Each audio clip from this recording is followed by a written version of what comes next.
What is going on, YouTube? This is SK with the purple code, and I am here bringing you my Monday morning reaction. Words I can describe for the game last night, or at least my feeling waking up the very next morning.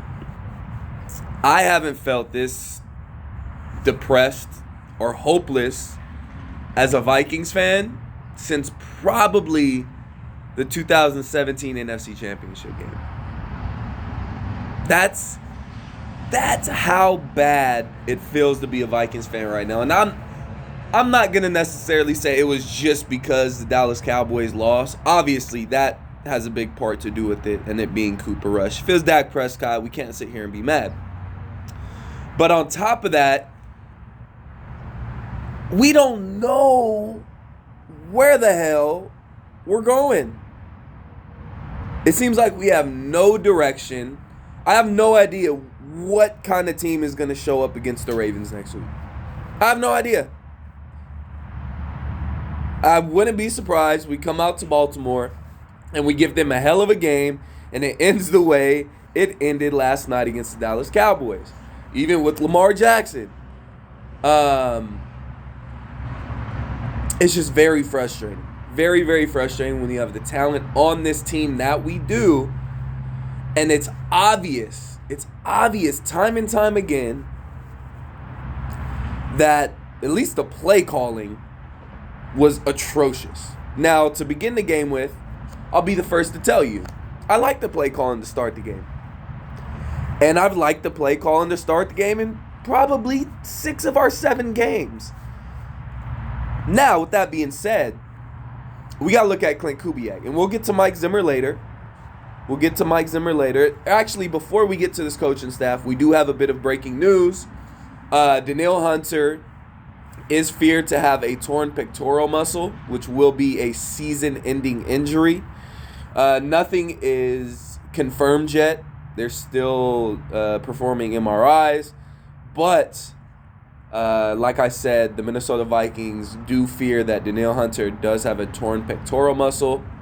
If you want to compare, that is the injury that Anthony Barr had last season, if I'm not mistaken, that knocked him out for the remainder of the year. So, very serious injury, and Danielle Hunter might be out for the remainder of the year, which is a huge hit. As you can see in that Dallas Cowboys game, as soon as Danielle Hunter went out of the game, the Dallas Cowboys felt comfortable dropping back and letting Cooper Rush sling the ball around. That's exactly what he did. Couldn't get much pressure on him. Everson Griffin did what he could. I believe he had 1 sack on the night. Xavier Woods had 1 big sack, strip sack. Gave the ball right back to the offense, but the offense couldn't do anything. And the second half offense woes continue. And now I can get to Clint Kubiak. Like I said, about 6 out of the 7 games, I've loved the play calling coming out. First drive, we've looked great first drive. My issue is when defenses and teams start to adjust to what you come out with, you seem to just get in this shell and not know what the hell you're doing. We threw 3 screen passes to C.J. Ham. Now, I love C.J. Ham. Don't get me wrong. I think he's one of the best fullbacks in the league. But are we serious right now? 3 screen plays to C.J. Ham. C.J. Ham got 3 targets last night. You want to know how much targets Justin Jefferson had? 4.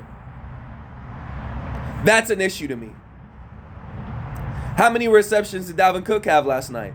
0. How many targets did he have? 2. That's a problem with me. Now, I know these past few weeks we've been sitting here and saying, let Kirk cook. We need to let him sling the ball around. Let's be aggressive. Let's not be so conservative. I agree with that. But at the same time, you got to understand, you got Dalvin Cook back there. You have a running back who can run, who can catch, who can do everything.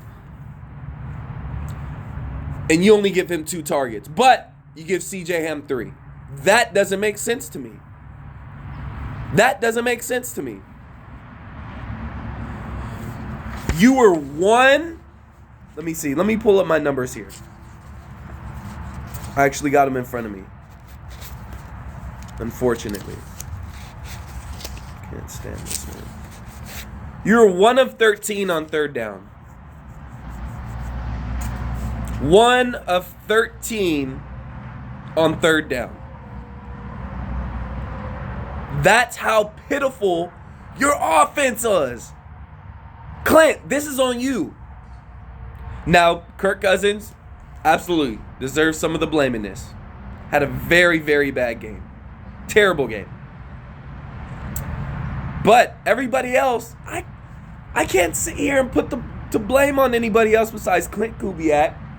As far as the offensive side of the ball, Clint Kubiak, Kirk Cousins, and Garrett Bradbury, Oliudo. Outside of that, guys went out and they performed. Adam Thielen had 9 targets, 6 receptions for 78 yards and a touchdown. Tyler Conklin had 5 receptions for 57 yards. Justin Jefferson, 2 receptions, 21 yards. 4 targets. Unacceptable. Unacceptable. You do not have the talent you have on the outside and tell me you're only getting Justin Jefferson 4 targets. It's pathetic at this point, guys. And you can sit back and you can pull up, oh, our offense looks so great when we put up these numbers and that numbers against the Carolina Panthers defense. That's really, really good. Okay. But can you do it consistently? Can you do it consistently? I'd rather know what my offense is, which I kind of know what my offense is. Outside of the play calling, we have playmakers all over the field. We just don't seem to use them. I don't know what it is. And I know we can sit here and say, I think the Dallas Cowboys got pressure on about 30% of Kirk's dropbacks, which is very, very good. Very good. Dallas Cowboys can go. I got to give my hats off to you guys. That's 2 years in a row. 2 years in a row, you came into Minnesota on primetime and beat the Minnesota Vikings with a backup quarterback. I got to credit you guys. I'm not mad at the Dallas, and I hate the Dallas Cowboys. I'm not mad at you. Can't be mad at you. I'm mad at Mike Zimmer. I'm mad at this coaching staff. I'm mad at Kirk Cousins. I was going into this week, and I always look at the opportunity for games. This was before Dak was ruled out. Or actually even before Dak was ruled, after Dak was ruled out. This was an opportunity for Kirk Cousins to maybe not necessarily shut up the primetime demons, but to kind of put him by the Bayside. Hey, Kirk, you know what? He's doing what he's got to do on primetime. He couldn't do that. I can't sit here and I can't defend Kirk Cousins the way I've been defending him this year. I can't. And last night showed it. I'm not saying he's not a good quarterback. I'm not saying he's this, he's that. But I cannot sit here and say the things I've been saying about Kirk Cousins for the past 3 some odd weeks. About him playing like an MVP candidate and blah, blah, blah.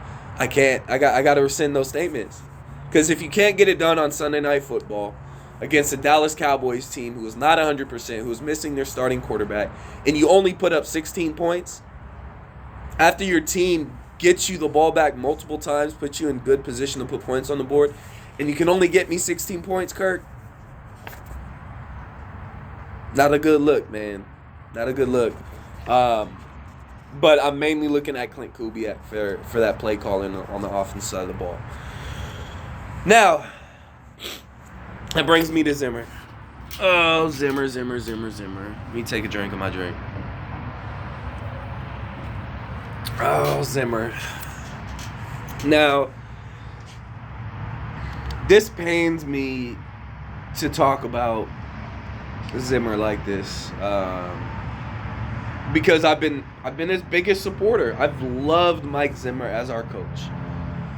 But if you didn't know already or didn't realize already, this is the end of the Mike Zimmer era. It is. It just feels like it. If it didn't feel like it a few weeks ago, it feels like it now. Prime example, we have the Dallas Cowboys. Oh my God.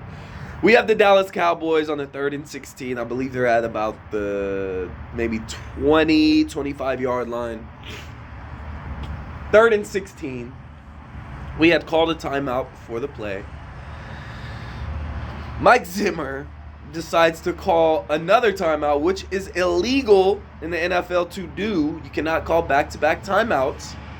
If you do so, it results in a 5-yard penalty, which made it 3rd and 11, which, 3rd and 11 against Cooper Rush and the Dallas Cowboys. I'll still take my chances, but all in all, giving up those extra 5 yards is unacceptable. And Mike Zimmer's explanation after the game was, I just screwed up. I forgot. That's on me. Well, it's not a good look, Zimmer. Not a good look for you, sir. We saw Ziggy Wilf up in the press box on his phone, it seemed like, because the game was so uninteresting for the majority of it, outside of maybe the first couple drives, and then the last maybe 6 minutes. But the Vikings continue to play down to the competition. And that's not me saying the Dallas Cowboys are a bad team at all. I firmly believe the Dallas Cowboys are a Super Bowl contender with Dak Prescott. But when you're playing a Cowboys team with a guy making his first career start in Cooper Rush, he's only thrown, I believe, 3 passes leading into the game, you get to a point to where losing that game is unacceptable. We're already coming into it where we're desperate. We need a win, especially against a good team. That would do something for the momentum of this team. But we proceed to go out and lose to a backup quarterback. Not once, not twice, but at least 3 times in the Mike Zimmer era, we have lost to a backup quarterback. That was last night to Cooper Rush. That was, I believe it was last year. Wait, 4. Let me correct that, 4. Last year to Andy Dalton and the Cowboys. The year before that was Matt Moore and the Kansas City Chiefs. And I believe it was the same year, it was Chase Daniels and the Chicago Bears. That is pathetic. Especially for a guy that is considered a defensive guru. It's unacceptable.